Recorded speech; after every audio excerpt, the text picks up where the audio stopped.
You know, when the Millionaire Next Door first came out, it did more than just sell copies. It completely shattered the myth of what it means to be rich in America. After 20 years of research, the authors Thomas Stanley and William Danko pulled back the curtain, and what they found, well, it was not at all what anyone was expecting. All right, let's get into it. So let me ask you a question, and it's a tough one. Why aren't you wealthy? It's a question that honestly keeps a lot of people up at night, especially people who work hard, are well-educated, and even earn a pretty high income. You feel like you're doing everything you're supposed to do, right? But somehow, true financial security just feels out of reach. And this really gets to the heart of the problem. So many of us think that a big salary automatically equals wealth. But if you're spending everything that comes in, you're not actually building anything. You're just living a more expensive life. You're stuck on what you could call an economic treadmill, running faster and faster just to stay in exactly the same place. So this is the first, most crucial distinction we have to make. Income is not the same as wealth. Not even close. Income is the paycheck you get. It's temporary. Wealth is what you keep. It's what you invest, what you accumulate, what grows for you over time. And understanding that one simple difference is the foundation for everything else we're going to talk about.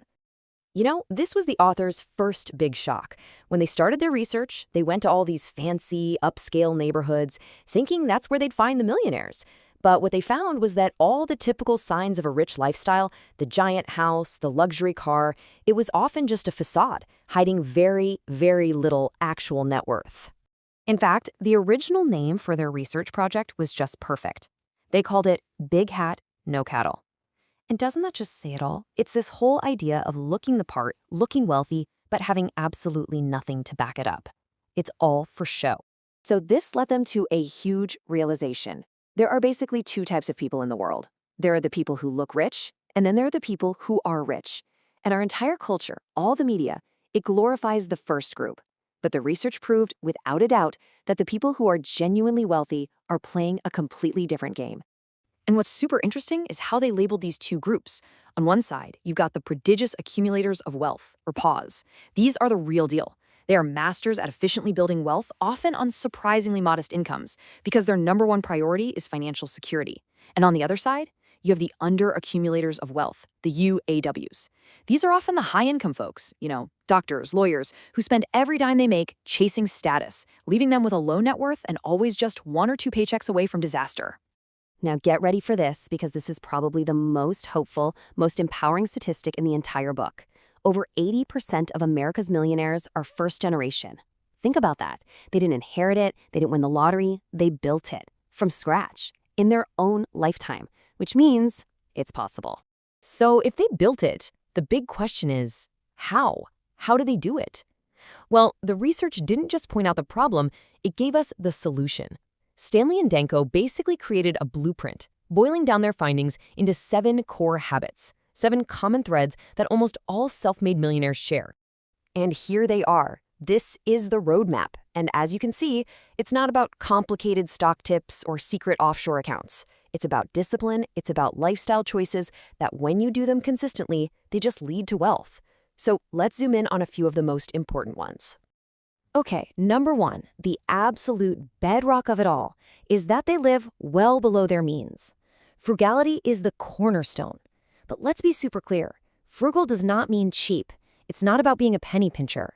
It's about making a conscious choice not to waste your money on status symbols that lose value. It's about playing great financial defense.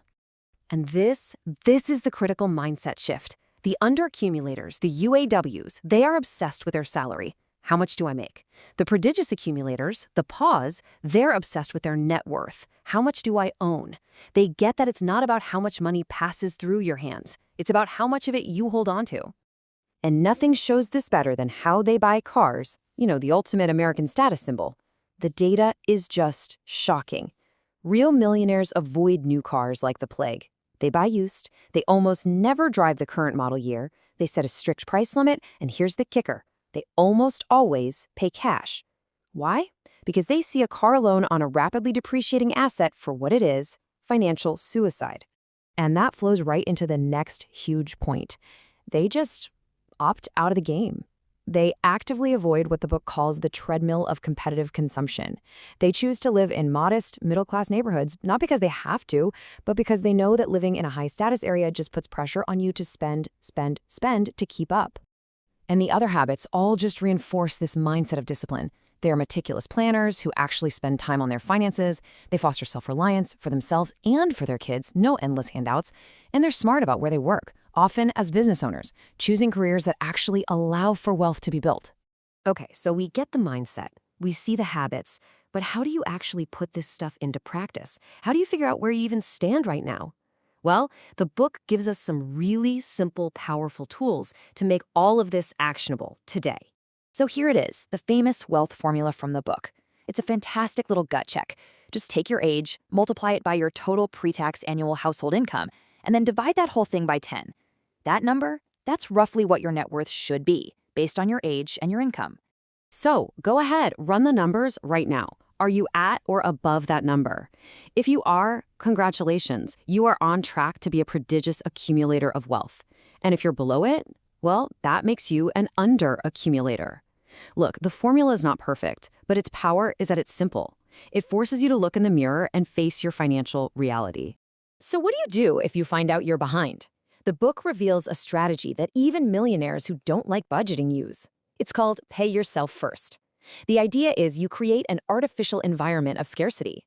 The second you get paid, you move your investment money out of your checking account before you can spend it.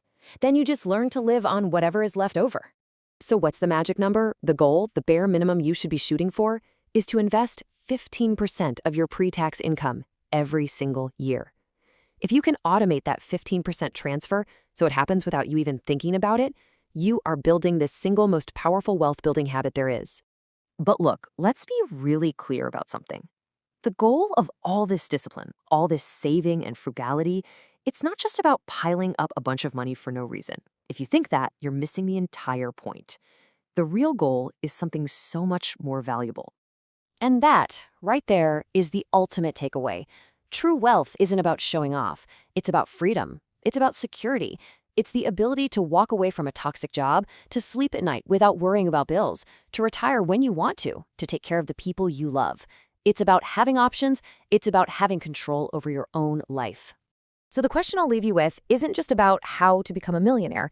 It's about how to take back control of your financial destiny. So what is the one choice, the one small change you're going to make starting today to move from being a consumer to becoming an accumulator? Because that's where the journey really begins.